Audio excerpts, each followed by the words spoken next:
Hey everyone, मैं Nikhil welcome करता हूं आप लोगों का फिर से एक नई और इंटरेस्टिंग वीडियो में। इस वीडियो में आज हम जानेंगे कि व्हाट्सएप जिसे आज दुनिया की आधी आबादी यूज करती है और भारत का लगभग हर एक नागरिक यूज करता है, वो आखिर इतना पॉपुलर कैसे हुआ। व्हाट्सएप के पूरी दुनिया भर में करीब 3 बिलियन एक्टिव यूजर्स हैं और हमारी इस प्यारी सी कंट्री में अकेले 487 मिलियन एक्टिव यूजर्स हैं और ये डेटा आप गूगल पे भी देख सकते हो।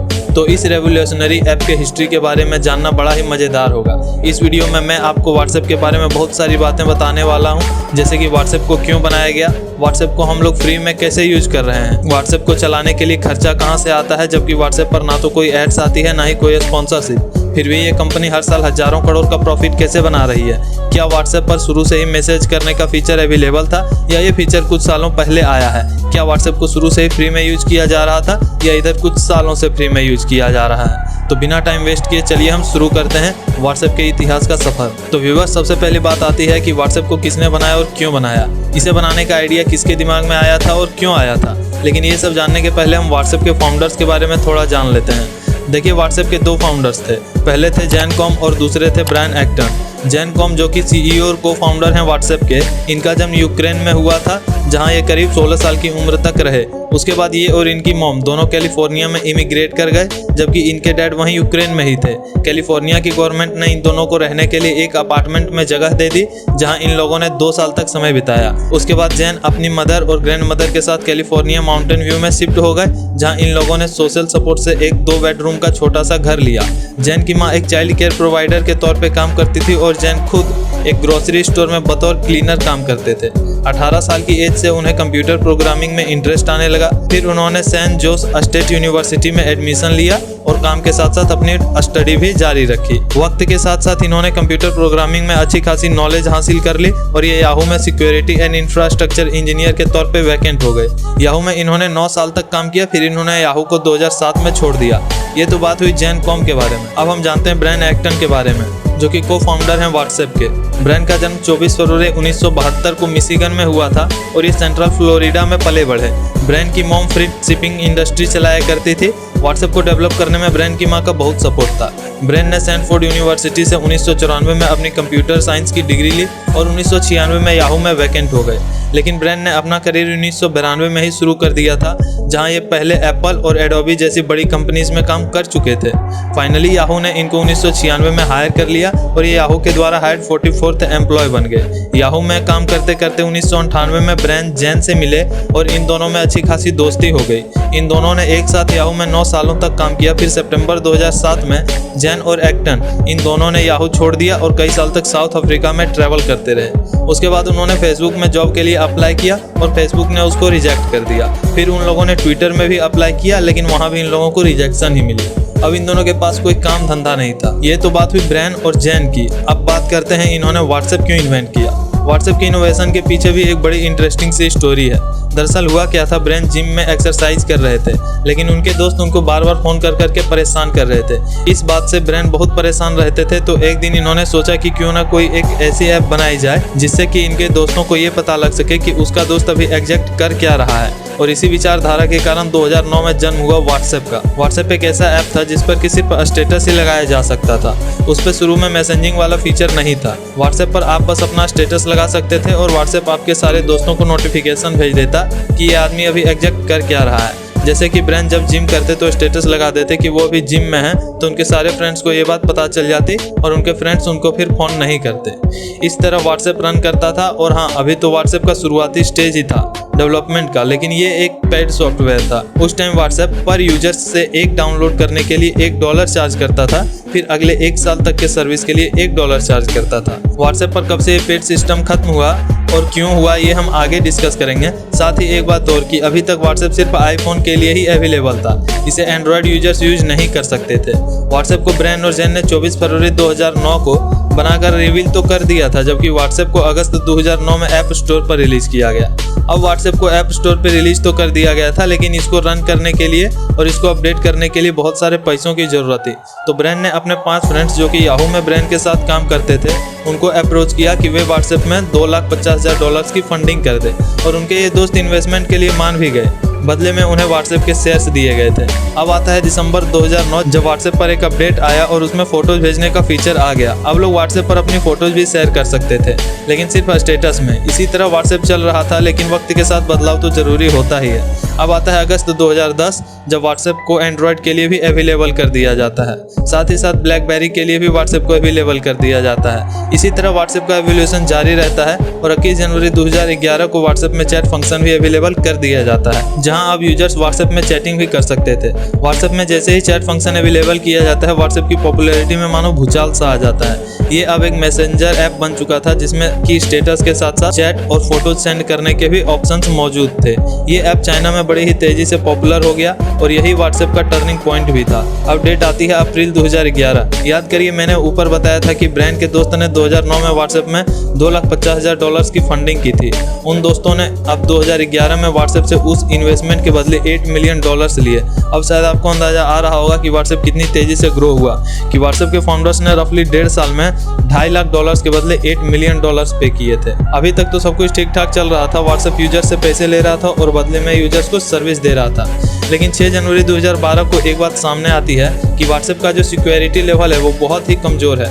हैकर्स व्हाट्सएप यूजर्स का स्टेटस बिना उनकी मर्जी के बदल देते थे। बस हैकर्स को आपका नंबर पता चल जाए, वो अपने मन से आपका व्हाट्सएप का स्टेटस बदल देंगे। अब ये व्हाट्सएप के लिए एक बहुत बड़ा डाउन पॉइंट था, जब व्हाट्सएप की यूजर्स को व्हाट्सएप पर से विश्वास उठता जा रहा था और व्हाट्सएप भारी लॉस में जा रहा था। लेकिन इसी बीच अगस्त 2012 में व्हाट्सएप के स्टाफ ने अनाउंसमेंट किया कि व्हाट्सएप में end to end encryption available कर दिया गया है, जिसके कारण व्हाट्सएप यूजर्स के मैसेजेस को कोई भी इवन व्हाट्सएप भी नहीं देख सकता था। साथ ही सिक्योरिटी लेवल को बढ़ा के स्टेटस वाला ग्लिच भी सॉल्व कर दिया गया था। अब व्हाट्सएप पूरी तरह से सिक्योर था और बिना किसी रोक टोक के पूरे वर्ल्ड में भारी अमाउंट ऑफ यूजर्स को अचीव कर रहा था, फिर चाहे वो इंडिया हो, चाइना हो, यूएस हो या कोई भी कंट्री। व्हाट्सएप स्मार्टफोन्स की एक बेसिक नीड बन चुकी थी। इसी तरह ग्रो करते करते व्हाट्सएप ने फरवरी 2013 में 200 मिलियन एक्टिव यूजर्स का एक अनबिलीवेबल अमाउंट हासिल कर लिया था और व्हाट्सएप में अब टोटल 200 मिलियन एक्टिव यूजर्स और 50 काम करने वाले स्टाफ हो गए थे।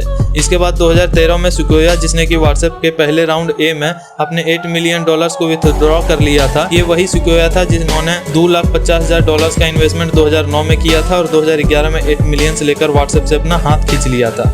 लेकिन इसने फिर 2013 में व्हाट्सएप में $50 मिलियन का इन्वेस्टमेंट किया 1.5 बिलियन की वैल्यूएशन पे। 16 जुलाई 2013 को व्हाट्सएप के चार्जेस में एक बड़ा बदलाव हुआ।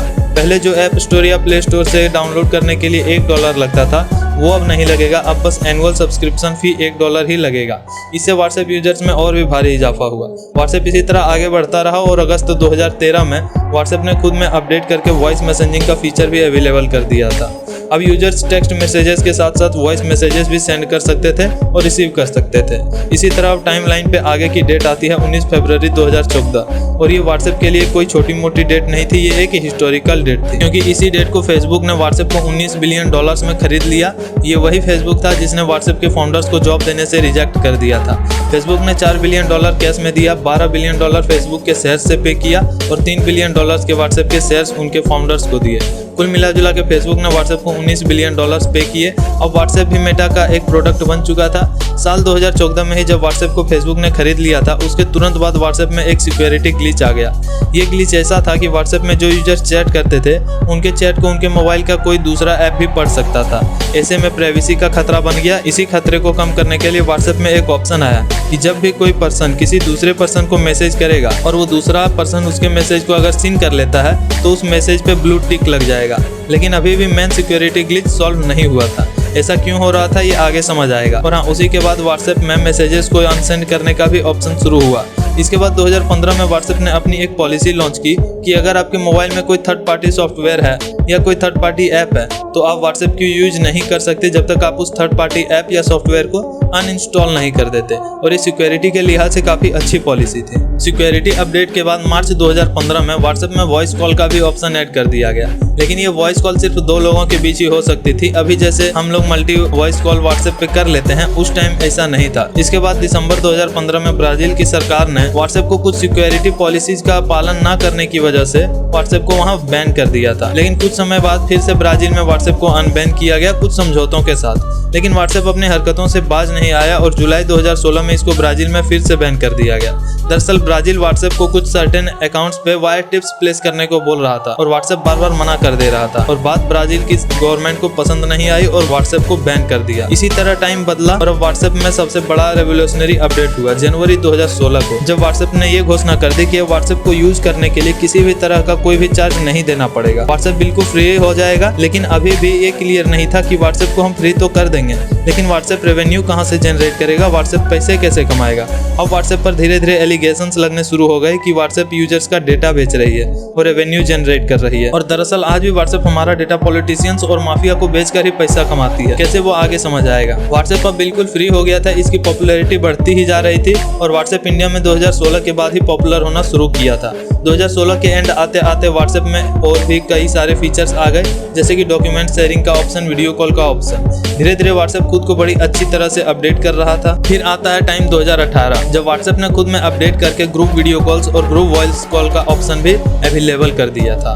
उस टाइम शायद आप लोग भी व्हाट्सएप यूज कर रहे होंगे, कुछ लोग उससे पहले भी व्हाट्सएप यूज कर रहे होंगे, तो उन्हें पता होगा कि 2018 के पहले सिर्फ 2 अकाउंट्स के बीच ही वीडियो कॉल्स हो सकती थी। और वैसे भी 2018 के पहले वीडियो कॉल एक बहुत ही रेयर फंक्शन माना जाता था। जैसे आजकल के बच्चे वीडियो कॉल के बारे में जानते हैं, उस टाइम ऐसा नहीं होता था, क्योंकि इंटरनेट बहुत महंगा था और उस टाइम डेटा स्पीड भी उतनी अच्छी नहीं थी। डेटा स्पीड तो जियो के 4G लॉन्च करने के बाद बढ़ी और डेटा सस्ता भी हो गया। अब हम अपने टॉपिक पे वापस आते हैं कि व्हाट्सएप में अब लगभग सारे अपडेट्स हो चुके थे, लेकिन उसके बाद भी अपडेट्स आए, जैसे कि 2021 अगस्त में ये फीचर आया कि अगर आप कोई फोटो या वीडियो भेजोगे और अगर आप चाहते हो कि वो एक ही बार व्यू हो, तो उसका ऑप्शन भी आ गया था। ये अभी भी आपके मोबाइल के व्हाट्सएप में होगा और शायद आप यूज भी करते होंगे। फिर एक अच्छा सा अपडेट आया मई 2022 में, जब आप व्हाट्सएप पर 6 इमोजी के साथ किसी भी टेक्स्ट या फोटो या वीडियो या किसी भी मैसेज के ऊपर रिएक्ट कर सकते थे। इसी के साथ एक और बिग अपडेट भी आया था कि व्हाट्सएप में पहले मैक्सिमम 100 MB की फाइल्स या फोटोज वीडियोज भेजी जा सकती थी, लेकिन अब 2 GB तक की फाइल्स या वीडियोज को भी सेंड किया जा सकता है। और अब आता है हाल फिलहाल का एक सबसे बड़ा अपडेट, जो कि शायद आप लोगों को पता भी नहीं होगा, लेकिन बड़ी ही काम की चीज है। मई 2023 में एक अपडेट आया, जिसके बाद आप अगर कोई मैसेज भेजते हो और उसमें कुछ गलत टाइप हो जाता है, तो विद इन 15 मिनट्स आप उसे एडिट कर सकते हो और उस मैसेज को रिसेंड कर सकते हो। इसके बाद तो कोई मेजर अपडेट व्हाट्सएप में आया नहीं है, आएगा तो दूसरी वीडियो या शॉर्ट्स में बता दूंगा। अब हम आते हैं अपने फाइनल क्वेश्चन पे कि व्हाट्सएप जब पूरी तरह से फ्री हो चुका है, तो भाई साहब ये पैसा कहाँ से कमाता है, व्हाट्सएप रेवेन्यू कहाँ से जनरेट कर रहा है। इसका अगर मैं एक लाइन में उत्तर दूं तो सीधी सी बात है कि व्हाट्सएप जो है वो मेटा का एक प्रोडक्ट है और मेटा यूजर्स का डेटा बेच के पैसा कमाती है। और ये बात मैं नहीं बोला, काफी न्यूज आर्टिकल्स हैं जो ये बात बोलती है कि मेटा अपने यूजर्स का डेटा बेचती है और उससे पैसे कमाती है। अब ये समझो कि हमारा डेटा बेचकर मेटा के प्रोडक्ट्स जैसे कि इंस्टा, फेसबुक, व्हाट्सएप, ये सब पैसे कैसे कमाते हैं। इंस्टा ऐप भी का तो इस वीडियो में नहीं बता पाऊंगा, वीडियो बहुत लंबी हो जाएगी, इसीलिए सिर्फ व्हाट्सएप का बताता हूँ। देखो, हम जो भी चैट्स करते हैं उनमें हमारी पूरी पर्सनैलिटी छुपी हुई होती है। एक रिसर्च के अनुसार अगर एक्सपर्ट्स को आपके 300 लाइक्स के बारे में पता चल जाए, तो वो आपके बारे में आपसे ज़्यादा जान जाएंगे और आपकी पर्सनैलिटी के अकॉर्डिंग आपको फेसबुक और इंस्टाग्राम पर टारगेटेड एड्स दिखाई जाएगी। आप ध्यान देना, अगर आप किसी शूज के बारे में फ्लिपकार्ट या गूगल पे सर्च करते हो, तो हर सोशल मीडिया प्लेटफॉर्म पे आपको शूज की ही एड्स दिखाई जाएगी। कभी आपने सोचा है कि आपको मर्सिडीज या ऑडी जैसी कंपनीज की एड्स क्यों नहीं दिखाई जाती? क्योंकि सोशल मीडिया को ये पता है कि आपको क्या पसंद है, आप क्या खरीद सकते हो, आपकी कैपेसिटी कितनी है, उसी हिसाब से आपको एड्स भी दिखाई जाती है। इसी तरह व्हाट्सएप के डेटा का भी यूज किया जाता है। पहले तो पॉलिटिशियंस आपके व्हाट्सएप और अदर सोशल मीडिया प्लेटफॉर्म के डेटा को बिलियंस में खरीद लेते हैं, फिर उन्हें एनालिसिस किया जाता है कि आपको क्या पसंद है और क्या नापसंद। उसी तरह से आपको फेसबुक या इंस्टा पर एड्स या बैनर दिखाई जाती है, क्योंकि व्हाट्सएप, इंस्टा ऐप भी ये सारे इंटीग्रेटेड हैं और ये सारे के सारे मेटा के अंडर में आते हैं। तो ये सब खुद का डेटा मिला जुला करके आपको टारगेटेड एड्स दिखाते हैं। अब आप इनकी मोनोपोली को कुछ एग्जांपल्स के जरिए समझो। साल 2016 में मशीन लर्निंग का यूज किया गया था Facebook Cambridge analytic data scandal में। फेसबुक में मौजूद हैवी अमाउंट ऑफ डेटा का यूज किया गया और मशीन लर्निंग का यूज किया गया अलग अलग वोटर्स को अलग अलग मैसेजेस पहुंचाने के लिए।